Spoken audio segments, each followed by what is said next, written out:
আসসালামু আলাইকুম। তো সবাইকে মাহে রমজানের অনেক অনেক শুভেচ্ছা। আলহামদুলিল্লাহ, মাহে রমজানের প্রথম তারাবি শেষে সংযুক্ত আরব আমিরাত থেকে আপনাদের সাথে ছোট্ট একটা ভিডিও শেয়ার করলাম নামাজ নিয়ে কয়েকটা কথা বলার জন্যে। তো যেহেতু আমাদের দেশে নামাজ নিয়ে অনেক মতবাদ আছে, অথচ নামাজই নাই। তো কেউ বলে 20 রাকাত, কেউ বলে 8 রাকাত, অথবা কেউ বলে 12 রাকাত। তবে আমি এক যুগেরও বেশি সময় ধরে এই আরব দেশের সাথে সংযুক্ত আছি।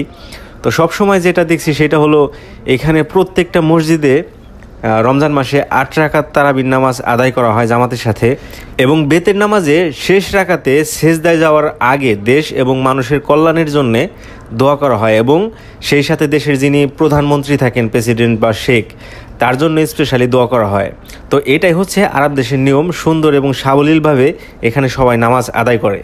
আরেকটা যে ইম্পর্টেন্ট কথা সেটা হচ্ছে এখানে কিন্তু কেউ রকেটের গতি বা 5G গতিতে কেউ নামাজ আদায় করে না। কোনো ইমাম সেইভাবে আমাদের দেশের মতো কিন্তু এভাবে নামাজ আদায় করে না।